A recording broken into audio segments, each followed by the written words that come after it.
Welcome everybody, so I am back and bringing you guys a brand new movie review. This is going to be for Transformers, and Transformers is directed by Michael Bay. Also stars Shia LaBeouf as well as Megan Fox. This is pretty much both of their breakout roles. Before that, they have both pretty much done, relatively smaller films and stuff like that. Shia LaBeouf just coming off of the Holes fame, and Holes was actually one of my favorite Disney movies for a while. And this movie is pretty much the classic story of a boy and his car. Shia LaBeouf is trying to impress this girl, Megan Fox, who pretty much completely ignores him, which I think everybody can pretty much relate to. They're both in the same school together, but they both have a lot of the same classes, but she pretty much just ignores him and dates the jocks, whereas Shia LaBeouf is trying to get sort of the nice car as well as money so that he can take out the girl and everything, which he explains within this film. That's when you find out that, he is related to sort of the Transformers in a way, because his great-great-grandfather discovered Megatron, who's crash-landed in the Antarctic ice sheet. Megatron imprinted the coordinates to the Allspark, which is the sort of, device that can kind of bring life as well as create life within the Transformers universe. It imprints it onto his glasses, and that is pretty much where they're going to be able to find the Allspark later on in this film. You get a bunch of other Autobots that descend upon Earth. They kind of crash land in these gigantic pod type things, as well as the Decepticons. They take form of,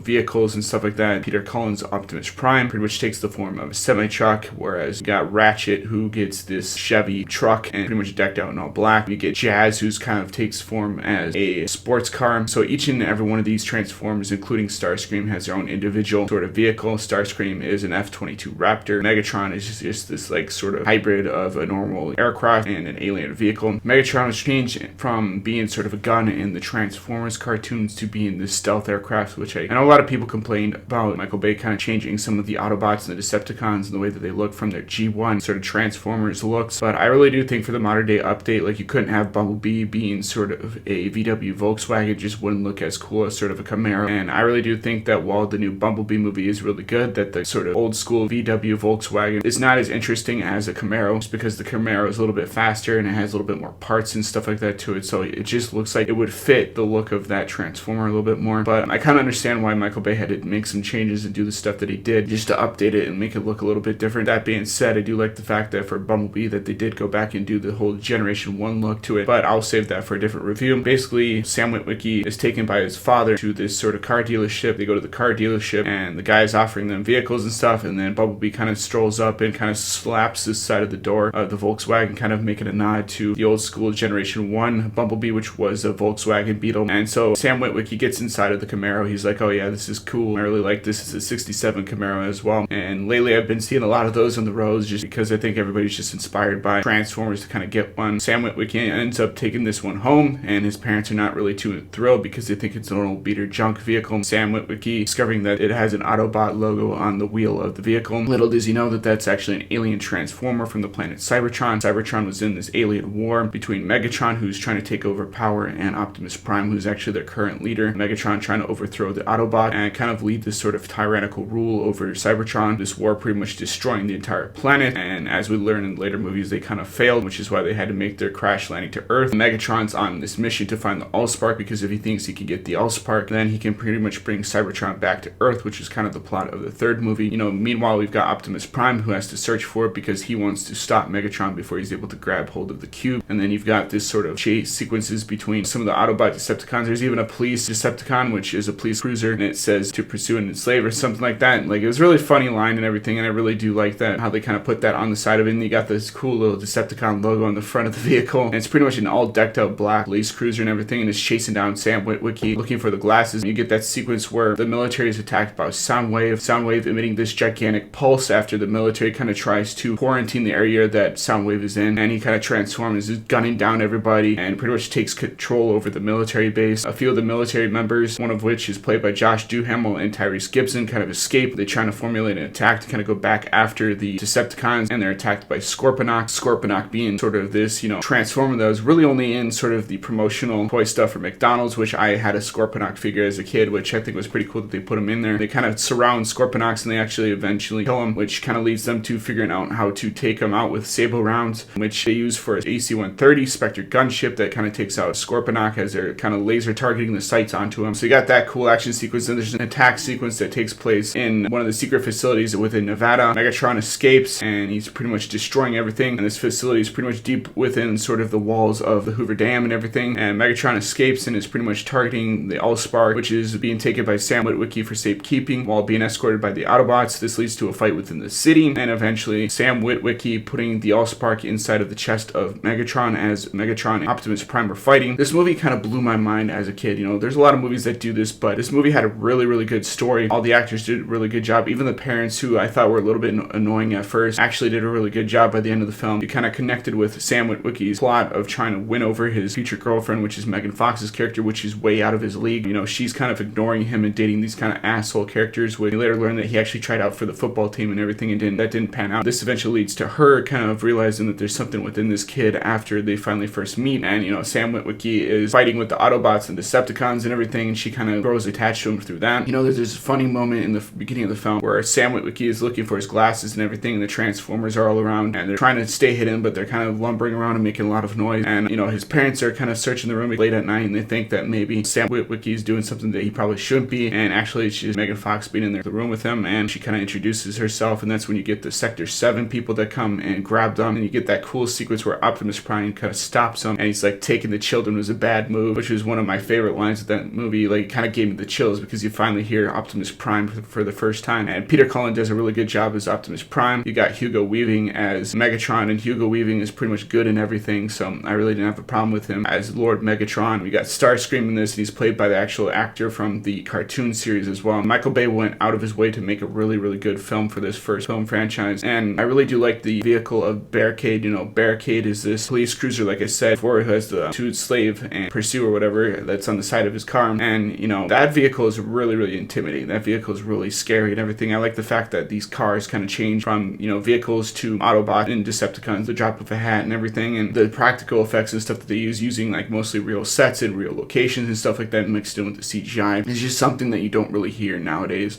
Like, mostly nowadays you just get a completely CGI set with a completely CGI background, but this movie really amplified sort of the real life stunts and stuff, and they actually did a lot of the stunts, especially that sequence where they're on the highway and you get Bone Crusher going after Optimus Prime. That was all done for real. They kind of closed off a set and kind of used real cars and stuff like that and explosions for that, so I think that was really sick. You know, the visual effects in this are top notch and amazing. Like, Michael Bay's team did a really, really great job of creating these Transformers, and kind of the light reflections that you get off of these characters is just something that is just unheard of, and like really pushed the boundaries of what you could do with CGI to this day. I think ILM was even involved a little bit in this film, you know, them being, you know, with George Lucas's team and everything, and Steven Spielberg. So Steven Spielberg was actually a producer on Transformers, and he's one of my favorite, you know, directors and stuff, and he's kind of working with Michael Bay because he was like, Michael Bay is about the only person due to his track record that could probably do this movie and make it really good, which the first one in the film franchise actually is. And then you've got sort of the stunts and everything. Those are really, really well done and everything. Michael Bay's known for these bombastic stunts with these a lot of explosions and stuff, and I think he really excelled, especially in this movie. A lot of stuff he even pioneered, which a lot of movie studios copied after this. And the sound is really great in this movie. You know, you got the Autobots that emit this sort of like really weird alien signal, which one of the subplots is that hacker chick, she kind of discovers the alien signal, goes to this other guy who kind of analyzes it, and, you know, it's kind of, they're trying to figure out what these Autobots and Decepticons are saying and stuff within the film, which kind of leads them to Sam Witwicky and stuff. And he's like, yeah, I bought a car and it turned out to be an alien robot, which was one of my also second favorite lines within this film. But yeah, the sound design is really good. It's top notch like everything else within this movie, especially the music and everything. You got sort of the Linkin Park being put into this, with that song took off like crazy, the What I've Done, which I actually still have on my iTunes and stuff, which I think is a really good song. And then they were later used on throughout the franchise. New Divide being used in Transformers Revenge of the Fallen, which I think is a really good song. But yeah, I'd have to give Transformers probably an A+. This movie is amazing. Like, if you watch this movie, you're gonna be blown away by a lot of stuff. Yes, Michael Bay reuses some of the same shots from other films. Yes, he's really known for bombastic explosions and stuff, which many people might not like. Yes, there's a lot of chaos going around constantly within this film, but that's kind of the stuff that I like. I really do dig sort of that kind of chaotic sort of action sequences mixed with a really, really good story. I just think that it kind of mixes well within this film, and this movie definitely does excel on that nature. So that is why I'd have to give this an A+. This is definitely one of the better films within the franchise, and I think if you guys give this a chance, you'll definitely like this as well. So hopefully you guys learned a thing or two about the movie industry, and as always guys, rate, comment, subscribe, and I'll see you guys in the next video.